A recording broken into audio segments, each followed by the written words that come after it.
নমস্কাৰ যিসকল শিক্ষাগুৰুৱে CRCC পদৰ বাবে আবেদন কৰিবৰ কাৰণে অপেক্ষা কৰি আছিলে তেওঁলোকৰ কাৰণে এটি ভাল খবৰ যে যোৱা 16 মাৰ্চ 2024 তাৰিখে পুনৰ এবাৰ CRCC পদৰ বাবে আবেদন বিচাৰি পেলাই এডভাৰটাইজমেন্ট প্ৰকাশ পাইছে। এই আবেদন কৰিবৰ কাৰণে যোগ্যতা কেনে লাগে, অভিজ্ঞতাৰ প্ৰয়োজন আছে নে নাই, এপ্লাই ফৰ্মটো কেনেকুৱা বা কি আছে, এপ্লাই ফৰ্মত কি ডকুমেণ্টছ লগত গাঁঠি দিব লাগিব, ৱৰ্কিং চাৰ্টিফিকেটৰ ফৰ্মেটটো কি, এই সকলো বিষয় সামৰি লৈ মই এই ভিডিঅ'টি প্ৰস্তুত কৰিছোঁ। আপোনালোকে ভিডিঅ'টি শেষলৈকে চাব যদি আপোনালোকে CRCC পদৰ বাবে ইণ্টাৰেষ্টেড, আৰু চাই ভাল পালে লাইক এণ্ড শ্বেয়াৰ কৰিব, আৰু চেনেলটো যদি এতিয়াও ছাবস্ক্ৰাইব কৰা নাই কাইণ্ডলি ছাবস্ক্ৰাইব কৰি মোক উৎসাহিত কৰিব। আপোনালোকে স্ক্ৰীনত এডভাৰটাইজটো দেখা পাই আছে। এই এডভাৰটাইজটি প্ৰকাশ পাইছে 1255টা পদৰ বিপৰীতে, আৰু কোন জিলাত কিমান পদ আছে আপোনালোকে স্ক্ৰীনত দেখা পাই আছে। আপোনালোকে স্ক্ৰীনশ্বট লৈ ল'ব পাৰিব, আৰু জিলাখনত কোনকেইটা ক্লাষ্টাৰ ভেকেণ্ট আছে সেই তালিকাখন আপোনালোকৰ লগত মই শ্বেয়াৰ কৰিম, আৰু আপোনালোকে মোক হোৱাটছআপ কৰিলে মই আপোনালোকক পোনপটীয়াকৈ তালিকাটো দি দিম। আৰু আপোনালোকে আমাৰ SCERTৰ ৱেবছাইটত গৈ পেলাইও সেই তালিকা চাব পাৰিব, বা আপোনালোকৰ কনচাৰ্ণ যি ডাইট আছে, আপোনালোকে যোনখন ডাইটৰ আণ্ডাৰত আপোনালোকৰ ডিষ্ট্ৰিক্টখন পৰিছে সেই ডাইটতো নটিচ বৰ্ডত এই তালিকা হেং কৰি থোৱা আছে। তাৰ পিছৰ পইণ্টত আহে ইলিজিবিলিটি ক্ৰাইটেৰিয়া, অৰ্থাৎ আপোনাৰ কি যোগ্যতা লাগিব। প্ৰথম কথাটোৱে হ'ল আপুনি ইন ছাৰ্ভিচ টিচাৰ হ'ব লাগিব। ৰেগুলাৰ টিচাৰ হ'লেও হ'ব, কণ্ট্ৰেকচুৱেল টিচাৰ হ'লেও হ'ব, কিন্তু আপুনি যদি ছাবজেক্ট টিচাৰ হৈ থাকে বা পোষ্ট গ্ৰেজুৱেট টিচাৰ হৈ থাকে তেতিয়াহ'লে আপুনি CRCC পদৰ কাৰণে এপ্লাই কৰিব নোৱাৰে। আৰু আপুনি যোনখন জিলাত এছিষ্টেণ্ট টিচাৰ হিচাপে কাম কৰি আছে সেইখন জিলাৰ CRCC পোষ্টতহে আপুনি এপ্লাই কৰিব পাৰিব। আপুনি ধুবুৰীত এছিষ্টেণ্ট টিচাৰ কাম কৰি আছে আৰু নগাঁৱৰ বাসিন্দা হয়, আপোনাৰ পাৰ্মানেণ্ট হোম ডিষ্ট্ৰিক্ট হৈছে নগাঁও, গতিকে আপুনি নগাঁৱৰ CRCC পদত আপুনি এপ্লাই কৰিব নোৱাৰে। আপোনাৰ ৰেচপেক্টিভ ৱৰ্কিং ডিষ্ট্ৰিক্টতহে আপুনি এপ্লাই কৰিব পাৰিব। তাৰপিছত আহিছে আপোনাৰ মিডিয়াম যদি বেংগলী, আপোনাৰ ক্লাষ্টাৰ মিডিয়ামটো বেংগলী হ'লেহে আপুনি তাত এপ্লাই কৰিব পাৰিব। অসমীয়া মিডিয়ামৰ এছিষ্টেণ্ট টিচাৰজনে অসমীয়া মিডিয়ামৰ এগেইনষ্টতহে ক্লাষ্টাৰ এগেইনষ্টতহে এপ্লাই কৰিব পাৰিব। আপুনি যদি বিদ্যালয়খনৰ একমাত্ৰ হিন্দী টিচাৰ হয়, ক্লাছিকেল টিচাৰ হয়, এৰাবিক টিচাৰ হয়, বা একমাত্ৰ সংস্কৃত টিচাৰ হয়, তেতিয়াহ'লে আপুনি CRCC পদত এপ্লাই কৰিবৰ কাৰণে যোগ্য নহয়। অৰ্থাৎ স্কুলখনত যদি আপোনাৰ লগত আৰু কোনোবা Hindi teacher, classical teacher, Arabic teacher, Sanskrit teacher আছে তেতিয়াহ'লে আপুনি এপ্লাই কৰিব পাৰিব। কিন্তু যদি আপুনি একমাত্ৰ হয়, আপুনি গুচি আহিলে সেইখন স্কুলত আৰু হিন্দী টিচাৰ নাথাকিব বা ক্লাছিকেল টিচাৰ নাথাকিব, তেনেধৰণৰ এটা পৰিস্থিতি যদি হ'বলৈ গৈ আছে তেতিয়াহ'লে আপুনি CRCC পদৰ কাৰণে যোগ্য নহয়। আপুনি যদি মেথছৰ ছায়েন্সৰ BHC MHC কৰি পেলাই মেথছ ছায়েন্স পোষ্টৰ এগেইনষ্টত যদি আপুনি এপইণ্টেড টিচাৰ হয় তেতিয়াহ'লে আপুনি CRCC হ'ব নোৱাৰে। আপুনি যদি ডবল টিচাৰ বা ছিংগুল টিচাৰ স্কুলৰ পৰাও হৈ থাকে তেতিয়াও আপুনি CRCC পদত এপ্লাই কৰিব নোৱাৰে। আপুনি যদি হেডমাষ্টাৰ, হেড টিচাৰ, প্ৰিন্সিপাল হয় তেতিয়াহ'লেও আপুনি অযোগ্য হ'ব। আৰু আপোনাৰ স্কুলৰ PTR যদি LP স্কুল হৈ থাকে 30:1তকৈ বেছি হ'ব নোৱাৰিব। যদি আপাৰ প্ৰাইমেৰী স্কুল হয় 35:1তকৈ বেছি হ'ব নোৱাৰিব, আৰু যদি হাই স্কুল হয় PTR 40:1তকৈ বেছি হ'ব নোৱাৰিব। তাতকৈ বেছি PTR স্কুল হ'লে আপুনি CRCC পদৰ কাৰণে অযোগ্য হ'ব। আৰু আপোনাৰ বিদ্যালয়ৰ গুণোৎসৱৰ ফলাফল যদি C বা D গ্ৰেড তেতিয়াহ'লে আপুনি CRCC পদৰ কাৰণে যোগ্য নহ'ব। 2023 চনৰ জানুৱাৰী মাহৰ 1 তাৰিখে আপোনাৰ বয়স যদি 45 বছৰতকৈ বেছি তেতিয়াও আপুনি CRCC পদৰ বাবে যোগ্য নহ'ব। কিন্তু ইয়াৰ এটা ব্যতিক্ৰম আছে, আপুনি যদি আগতে CRCC হিচাপে কাম কৰাৰ অভিজ্ঞতা আছে তেতিয়াহ'লে এই বয়সটো সেই এক্স CRCC সকলৰ কাৰণে 50 বছৰলৈ ৰিলেক্সেশ্যন দি থোৱা আছে। তাৰপিছত আহিছে এছেঞ্চিয়েল কোৱালিফিকেশ্যন, আপোনাৰ শিক্ষাগত অৰ্হতাৰ কথাত আহিছে। আপুনি গ্ৰেজুৱেট হ'ব লাগিব আৰু লগতে DLED বা BEd থাকিব লাগিব। কিন্তু যদি আপোনাৰ মাষ্টাৰ ডিগ্ৰী আছে তেতিয়াহ'লে আপোনাক প্ৰিফাৰেঞ্চ দিয়া হ'ব। ডিমা হাছাও, কাৰ্বি আংলং, গাৰো মিডিয়ামৰ কাৰণে অকণ এক্সেপশ্যন আছে কিছু পৰিমাণে, আৰু তাৰ লগত আপুনি কম্পিউটাৰ লিটাৰেট হ'ব লাগিব। অৰ্থাৎ আপুনি MS Word, MS Excel, MS PowerPoint, internet browsing তাৰ আপুনি জানিব লাগিব এইখিনি কৰিবৰ কাৰণে তাৰপিছত দিছে প্ৰিফাৰেন্স কোনে পাব মাষ্টাৰ ডিগ্ৰী থাকিলে আপুনি প্ৰিফাৰেন্স পাব টেট কোৱালিফাইড হ'লে আপুনি প্ৰিফাৰেন্স পাব আৰু এজ এ এছিষ্টেণ্ট টিচাৰ আপোনাৰ যদি 5 বছৰ অভিজ্ঞতা আছে তেতিয়াহ'লে আপুনি প্ৰিফাৰেন্স পাব অৰ্থাৎ আপোনাৰ যদি অভিজ্ঞতা নাই আপুনি 2021 চনত এপইণ্টমেণ্ট হৈছে তেতিয়াও আপুনি CRCC এপ্লাই কৰিব পাৰিব কিন্তু যদিহে আপোনাৰ লগত কম্পিটিশনত থকা অইন এজন কেণ্ডিডেটৰ 5 বছৰতকৈ অধিক অভিজ্ঞতা আছে তেতিয়াহ'লে তেওঁ আপোনাতকৈ প্ৰিফাৰেন্স পাব কিন্তু আপুনি অযোগ্য হৈ নাযায় এক্সপিৰিয়েন্স নাথাকিলে অৰ্থাৎ বহুতে মোক এটা সুধিছে যে মই এপইণ্টমেণ্ট পোৱা 2 বছৰ হৈছে এবছৰ হৈছে মই এপ্লাই কৰিব পাৰিম নে নোৱাৰিম আপোনালোকে এপ্লাই কৰিব পাৰিব তাৰপিছত কিছুমান ইম্পৰ্টেন্ট পইণ্ট আপোনালোকে জানিব লাগিব যে আপোনালোকে এই পদটোত আপোনালোকক এটাচমেণ্ট হিচাপে দিয়া হয় আৰু আপোনালোকে মেক্সিমাম 5 বছৰ কাম কৰিব পাৰিব আৰু আমি জানো এপ্লাই কৰা লাষ্ট ডেট হৈছে 30 এপ্ৰিল আৰু 30 এপ্ৰিলত এপ্লাই কৰা লাষ্ট ডেট যোৱাৰ পিছত আপোনালোকে এটা সিলেকশ্যন টেষ্টত বহিব লাগিব আৰু এই সিলেকশ্যন টেষ্টৰ ডেট বৰ্তমান এনাউন্সমেন্ট কৰা হোৱা নাই হেতু SCERT ৱেবছাইটত পাব বা ডাইটৰ নোটিছ বৰ্ডতো আপোনালোকে পাব বা ডিস্ট্ৰিক্ট মিছন অফিচৰ নোটিছ বৰ্ডতো আপোনালোকে ডেটটো পাই যাব কিমান তাৰিখে আপোনালোকৰ এই সিলেকশ্যন টেষ্টটি হ'ব তাৰ পাছত এটা ডাঙৰ কোৱেশ্চন বহুতে এইটো প্ৰশ্ন সুধে যে ফাইনান্সিয়েল ইনভলভমেন্ট অৰ্থাৎ আপুনি বিত্তীয় দিশত টকা পইচাৰ ক্ষেত্ৰত আপোনাৰ কেনে ধৰণৰ কি হ'ব CRCC পোষ্টৰ কোনো এক্সট্ৰা স্যালাৰি নাই আপুনি যোনটো পেৰেন্ট পোষ্ট আপোনাৰ স্কুলৰ পোষ্টত যোনটো দৰমহা আপুনি পায় সেই দৰমহাটোৱে পাব তাৰ বাদে কোনো এডিশনাল এলাউন্স বা ইনসেন্টিভস আপুনি নাপাব কেৱল আপুনি ফান্ড থাকা নাথাকাৰ ওপৰত নিৰ্ভৰ কৰি পেলাই কন্টিজেন্সি 1000 এমাউন্ট এটা পাৰ মান্থ দিয়ে 10 মাহৰ কাৰণে দিয়ে আৰু কেতিয়াবা ফান্ড নাথাকিলে হেতু কমিও আহে কম মাহৰ কাৰণে দিয়ে কন্টিজেন্সি ফান্ড যোনটো আপুনি আপোনাৰ অফিস মেইনটেনেন্স কৰিবৰ কাৰণে জেৰক্স কৰিব লাগে প্ৰিন্ট আউট উলিয়াব লাগে আপোনাৰ ৰিসাৰ্চ কৰিব লাগে তেনে ধৰণৰ যিখিনি খৰচা পাতি আছে তাৰ কাৰণে আপোনাক ফান্ডৰ এভেইলেবিলিটিৰ ওপৰত ডিপেন্ড কৰি পেলাই মাহে 1000 কে টকা কন্টিজেন্সি এক্সপেন্ডিচাৰ হিচাপে দিয়ে তাৰ বাদে আপুনি কোনো ধৰণৰ এলাউন্স বা ইনসেন্টিভস আপুনি পাব নাপায় আৰু মই পুনৰ এবাৰ কৈছো পিৰিয়ড অফ এটাচমেন্ট 5 বছৰৰ কাৰণে আৰু আপোনাৰ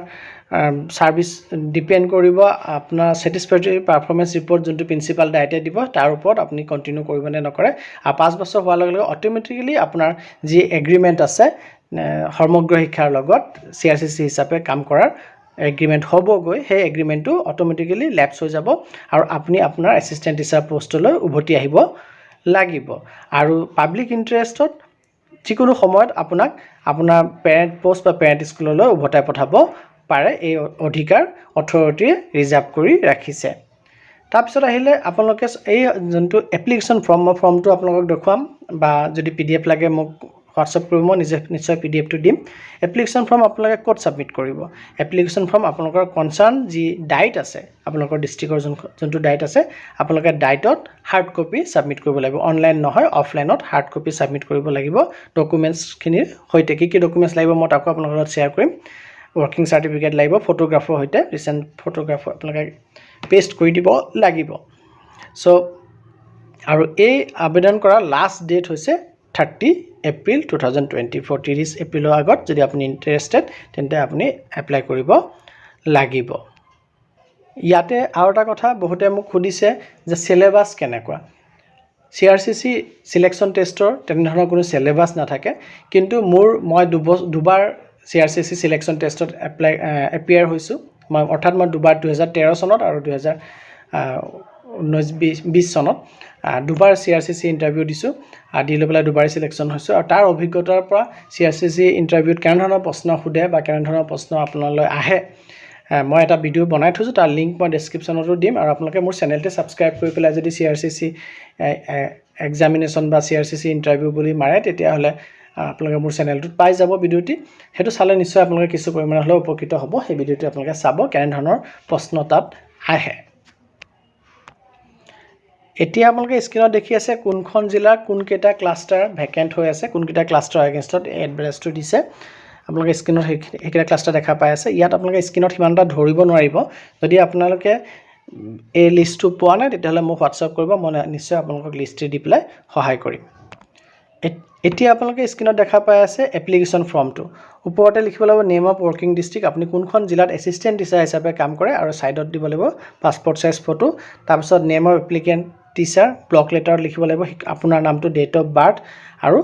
2024 চনৰ জানুৱাৰী মাহৰ 1 তাৰিখে আপোনাৰ কিমান বয়স হৈছে এটো লিখিব লাগিব তাৰপিছত প্ৰিফাৰ্ড ক্লাষ্টাৰ আপুনি আপোনাৰ ৱৰ্কিং ডিষ্ট্ৰিক্টৰ তিনিটা ক্লাষ্টাৰ আপুনি সিলেক্ট কৰি দিব পাৰে ফাৰ্স্ট সেকেন্ড থাৰ্ড প্ৰিফাৰেন্স হিচাপে আপুনি কোড কাম কৰিবৰ কাৰণে ইচ্ছুক হয় আপোনাৰ মেৰিট লিষ্টৰ আপোনাৰ পজিশন হিচাপে আপোনাক এই ক্লাষ্টাৰ কিটা এলট কৰি দিয়া হ'ব ক্লাষ্টাৰ যোনটো ক্লাষ্টাৰ আপুনি এলট পাব কিন্তু তাৰ কাৰণে আপুনি তিনটা প্ৰিফাৰেন্স দিব পাৰে প্ৰিফাৰেন্স তিনটা আপুনি সিলেক্ট কৰি দিব তাৰ পিছত name of the working school of the applicant teacher আপোনাৰ ৱৰ্কিং স্কুলখন লাগিব নাম লাগিব তাৰ পিছত ৱৰ্কিং স্কুলৰ ডাইচ কোডটো লাগিব আৰু এডুকেশ্যনেল ব্লক কি ৱৰ্কিং স্কুলৰ হেতু লাগিব তাৰ পিছত ৱৰ্কিং স্কুলটো কি ক্যাটাগৰী হয় এলপি এমভি এমই হাই স্কুল হাই সেকেন্ডাৰী স্কুল হেতু আপুনি দিব লাগিব তাৰ পিছত ষ্টেটাসটো কি গভৰ্নমেন্ট নে প্ৰভিন্সিয়েল হাই স্কুল হেতু আপুনি দিব লাগিব তাৰ পিছত medium of the working school আপোনাৰ ৱৰ্কিং স্কুলৰ মিডিয়ামটো কি ধৰক ৱৰ্কিং স্কুলৰ মিডিয়াম যদি আপোনাৰ আসামিজ আৰু হেতু আপুনি দিব যদি বেংগলী আপুনি বেংগলী দিব তাৰ পিছত হেভু কোৱালিফাইড টেট আপুনি টেট কোৱালিফাইড হৈছে নেকি যদি হৈছে ইয়েস দিব টেট কোৱালিফাইড আৰু যদি নহয় নো দিব যদি টেট কোৱালিফাইড হৈ থাকে তেতিয়া টেটৰ ৰোল নম্বৰটো দিব লাগিব আৰু টেটত আপুনি টেটৰ এক্সামত আপোনাৰ ল্যাঙ্গুৱেজ 1 কি আছিল হেতু আপুনি দিব লাগিব তাৰ পিছত present number of teachers in the working school আপোনাৰ যোনখন ৱৰ্কিং স্কুল হয় তাত আপোনাক আৰু আপোনাৰ হেড টিচাৰজনক লৈ সৰ্বমুঠ কিমানজন শিক্ষক আছে অৰ্থাৎ আপোনাক বাদ দি পেলাই আপুনি হিচাপ নকৰিব আপোনাক লৈ আৰু আপোনাৰ হেড টিচাৰজনক লৈ ইনক্লুড কৰি লৈ পেলাই ৱৰ্কিং স্কুলত আপোনাৰ শিক্ষকৰ সংখ্যা কিমান আপুনি দিব তাৰ পিছত total number of students of the working school excluding ক্ৰছ-শ্ৰেণীটো বাদ দি ল'ব বাদ দি পেলাই আপোনাৰ স্কুলত কিমান ষ্টুডেন্ট আছে ছাত্ৰ ছাত্ৰীৰ সংখ্যাটো আপুনি দিব তাৰ পিছত পিটিআৰটো উলিয়াব আৰু পিটিআৰটো উলিয়াওতে কি কৰিব লাগিব চাক excluding the applicant teacher and excluding enrolment of ক্ৰছ-শ্ৰেণী আপোনাক বাদ দি পেলাই পিটিআৰটো উলিয়াব আৰু ক্ৰছ-শ্ৰেণী ল'ৰা-ছোৱালীখিনিক বাদ দি পেলাই পিটিআৰটো উলিয়াব ধৰি লওক আপোনাৰ ক্ৰছ-শ্ৰেণী বাদ দি ল'ৰা-ছোৱালী 150 আৰু আপোনাক লৈ টিচাৰ সংখ্যা 6 সো 150ক আপুনি 6 দি হৰণ নকৰিব আপুনি আপোনাক বাদ দি পেলাই 150ক 5 দি হৰণ কৰিব তেতিয়া আপোনাৰ পিটিআৰটো হ'ব 1:30 5 divided by 150 divided by 5 হ'ব আপোনাক বাদ দি পেলাই আপুনি পিটিআৰটো উলিয়াব তাৰ পিছত status of the present post of applicant আপুনি প্ৰেজেন্ট পোষ্টৰ ষ্টেটাসটো কি অৰ্থাৎ আপুনি ৰেগুলাৰ টিচাৰ নে এসএসএ কন্টেক্সুৱেল টিচাৰ নে ষ্টেট পুল টিচাৰ হেতু আপুনি উল্লেখ কৰিব লাগিব তাৰ পিছত আপোনাৰ ডেজিগনেশ্যনটো আপুনি দিব লাগিব সো এলপি স্কুল হলে আপুনি এটি হ'ব আৰু একোনে এসিস্টেন্ট টিচাৰ এটি আৰু এমই স্কুল হলে আপুনি এটি আৰ্টস এটি সায়েন্স এটি হিন্দী এটি ক্লাসিক্যাল তেনে ধৰণৰ আপুনি দিব লাগিব তাৰ পাছত 18 নম্বৰ পইণ্টত আপুনি যদি হিন্দী ক্লাসিক্যাল এৰাবিক সংস্কৃত টিচাৰ হৈ থাকে স্কুলখনত তেতিয়া হলে আপোনাৰ হৈতে স্কুলখনত কেইজন হিন্দী আপুনি যদি হিন্দী টিচাৰ তে হিন্দী টিচাৰ কেইজন আছে অৰ্থাৎ মিনিমাম 2 জন হ'ব লাগিব ক্লাসিক্যাল টিচাৰ যদি ক্লাসিক্যাল টিচাৰ কেইজন আছে সেই কথাটো আপুনি উল্লেখ কৰিব লাগিব যদি এৰাবিক টিচাৰ হয় তে এৰাবিক টিচাৰ আপোনাৰ হৈতে আৰু মিলাই পেলাই টোটাল কেইজন আছে সৰ্বমুঠ কেইজন টিচাৰ আছে কাৰণ আপুনি যদি সিঙ্গল এৰাবিক টিচাৰ বা সিঙ্গল সংস্কৃত টিচাৰ সিঙ্গল ক্লাসিক্যাল টিচাৰ বা সিঙ্গল হিন্দী টিচাৰ হৈ থাকে তেতিয়া হলে আপুনি সিআৰসিসি পদৰ কাৰণে অযোগ্য মই ইতিমধ্যে কথাটো কৈছো তাৰ পিছত আপুনি এডুকেশ্যনাল কোৱালিফিকেশ্যন আপোনাৰ ভৰাব লাগিব মেট্ৰিকৰ পৰা ওপৰলৈকে যিমানখিনি আছে এইখিনি আপোনালোকে জানে এইখিনি আপোনালোকে ভৰাব তাৰ পিছত প্ৰফেশনাল কোৱালিফিকেশ্যন বিএড ডিএলএড যদি আছে হেতু আপুনি উল্লেখ কৰিব বিএড নে ডিএলএড আপোনাৰ কি আছে তাৰ পিছত আপোনাৰ অভিজ্ঞতা কথা উল্লেখ কৰিব লাগিব শিক্ষক হিচাপে আপোনাৰ কিমান টাইম পিৰিয়ড আপুনি চাকৰি কৰিছে অৰ্থাৎ কিমান চনৰ পৰা টিল ডেট আজিলৈকে কৰি আছে কিমান ধৰক আপুনি 2017 চনৰ 2 মেত জয়েন কৰিছে গতিকে 2 মে 2017 টু টিল ডেট আজিলৈকে তাৰ পিছত লেংথ ইয়াৰ আৰু মান্থ সো আপোনাৰ কেই বছৰ চাকৰি হ'ল ধৰক 6 বছৰ 3 মাহ হৈছে 6 years 3 month আপুনি লিখিব লাগিব আৰু যদি আপোনাৰ পূৰ্বতে সিআৰসিসি হিচাপে কাম কৰাৰ অভিজ্ঞতা আছে তেতিয়া হলে আপুনি কিমান চনৰ পৰা কিমান চনলৈকে সিআৰসিসি হিচাপে কাম কৰিছে কিমান তাৰিখৰ পৰা কিমান তাৰিখলৈকে হেতু আপুনি উল্লেখ কৰি পেলাই তাৰ লেংথটো ইমান বছৰ ইমান মাহ বুলি আপুনি উল্লেখ কৰিব আৰু সমগ্ৰ শিক্ষাত যদি আপুনি অন্য কিবা ডেজিগনেশ্যনত কাম কৰিছে তেতিয়া হলে আপুনি কিমান পিৰিয়ডৰ কাৰণে কৰিছে আৰু তাৰ লেংথ কিমান আৰু সেই ডেজিগনেশ্যনটো কি হেতু আপুনি উল্লেখ কৰিব লাগিব তাৰ পিছত 22 নম্বৰত কৈছে যে আপোনাৰ কম্পিউটাৰ ট্ৰেইনিং কোৰ্স কি আছে কোৱালিফাইড কৰিছে নে নাই সেইটো আপুনি ইয়েছ বা নো লিখিব লাগিব আৰু আপোনাৰ 2024 গুণোৎসৱত আপোনাৰ স্কুলৰ গ্ৰেডিং কি ৱৰ্কিং স্কুলৰ সেইটো আপুনি উল্লেখ কৰিব লাগিব আৰু শেষত আপুনি সিগনেচাৰ কৰিব ডেট লিখিব আৰু তাৰ লগতে কাউণ্টাৰ সাইন হিচাপে আপোনাৰ স্কুলৰ বিদ্যালয় প্ৰধানজন অৰ্থাৎ হেড টিচাৰ হেডমাষ্টাৰ বা প্ৰিন্সিপালে তেখেতৰ সিলৰ সৈতে আপোনাক সিল সাইন কৰি পেলাই দিব লাগিব আৰু এই ফুল সুন্দৰভাৱে ফিলআপ কৰা সম্পূৰ্ণৰূপে ফিলআপ কৰা অৰ্ধ ফিলআপ কৰিলে আপোনাৰ ফৰ্মটো ৰিজেক্ট হৈ যাব ফিলআপ কৰা ফৰ্মটোৰ সৈতে আপুনি এটেষ্টেড কপিজ দিব লাগিব এই কিতাপ ডকুমেন্টছৰ প্ৰথম কথা হ'ল বাৰ্থ সাৰ্টিফিকেট বা মেট্ৰিকৰ সাৰ্টিফিকেট য'ত ডেট অফ বাৰ্থ মেনশ্যন আছে appointment letter of present post আপুনি যোনটো শিক্ষকৰ পদত কাম কৰি আছে সেই তাৰ এপইণ্টমেণ্ট লেটাৰখন টেট সাৰ্টিফিকেট বা টেটৰ মাৰ্কশ্বিটখন তাৰপিছত আপোনাৰ এডুকেশ্যনেল আৰু প্ৰফেশ্যনেল কোৱালিফিকেশ্যনৰ ছাপৰ্টত আপোনাৰ যি সাৰ্টিফিকেট মাৰ্কশ্বিট আছে এইখিনি দিব লাগিব এক্সপিৰিয়েঞ্চ সাৰ্টিফিকেটখন দিব লাগিব তাৰপিছত certificate worksheet in respect of computer training course কম্পিউটাৰৰ যে আপুনি এলিজিবল হয় তাৰ যি সাৰ্টিফিকেট আছে আপোনাৰ সেইটো দিব লাগিব তাৰপিছত ৱৰ্কিং সাৰ্টিফিকেট এজ ফাৰ ফৰমেট আপোনাৰ এটা ফৰমেট দি থোৱা আছে মই ফৰমেটটো আপোনাক শ্বেয়াৰ কৰিম আৰু যদি আপোনালোকে চাব পাৰিব বা আপোনাক যদি লাগে মই হোৱাটছএপতো দিম সেই ৱৰ্কিং সাৰ্টিফিকেটখন আপুনি দিব লাগিব আৰু গুণোৎসৱৰ আপুনি কি গ্ৰেড পাইছে তাৰ সাৰ্টিফিকেটখন আপুনি লগত সেলফ এটাচ কৰি পেলাই গাঁঠি দিব লাগিব এতিয়া আপোনালোকে স্ক্ৰীনত দেখা পাই আছে ৱৰ্কিং সাৰ্টিফিকেটখন আপোনালোকক সম্পূৰ্ণৰূপে মই দেখুৱাইছোঁ ৱৰ্কিং সাৰ্টিফিকেটখন এনেকুৱা হয় আৰু শেষত হেড টিচাৰৰ ফুল সাইনৰ সৈতে সিল ডেট লাগিব আৰু ইফালে কাউণ্টাৰ সাইন লাগিব ডিঅ ডিএমসি ফালৰ পৰা যদি আপুনি হাই স্কুল হাই সেকেন্ডাৰী হয় তেতিয়াহ'লে আইএছৰ ফালৰ পৰা আইএছএ কাউণ্টাৰ সাইন কৰিব যদি আপুনি ৰেগুলাৰ টিচাৰ হয় তেতিয়াহ'লে ডিঅ কাউণ্টাৰ সাইন কৰিব আৰু যদি আপুনি কন্টেক্সুৱেল ষ্টেট পুল টিচাৰ হয় তেতিয়াহ'লে ডিএমসিয়ে আপোনাক সিল সাইনৰ সৈতে আপোনাক কাউণ্টাৰ সাইন কৰি পেলাই দিব কেনেকৈ ফিল আপ কৰিব লাগিব চাওক দিছ ইজ টু চাৰ্টিফাইড আপোনাৰ নামটো সন ডটাৰ আপোনাৰ দেউতাৰ নামটো আৰু ইজ ৱৰ্কিং ইন ডেছ স্কুল আপোনাৰ স্কুলখনৰ নাম বিয়াৰিং ইউডাইছ কোড স্কুলখনৰ ইউডাইছ কোড ডিষ্ট্ৰিক্ট অফ কোনখন ডিষ্ট্ৰিক্টত আছে আৰু কি হিচাপে কি পদত কাম কৰিছে এলপি স্কুল হ'লে এছিষ্টেণ্ট টিচাৰ আৰু যদি আপোনাৰ এমই স্কুল হৈ থাকে তেতিয়াহ'লে assistant teacher science assistant teacher arts আপুনি তেনেকৈ দিব লাগিব সিন্স কিমান তাৰিখৰ পৰা কাম কৰি আছে ধৰি লওক আপুনি 2 মে 2017 পৰা কৰিছে সো 02/05/2017 তেনেকৈ দিব লাগিব আৰু ইয়াতো এই কথাখিনি উল্লেখ কৰিলে গুণোৎসৱত কি গ্ৰেড পাইছে এডুকেশ্যনেল ব্লকটো কি হয়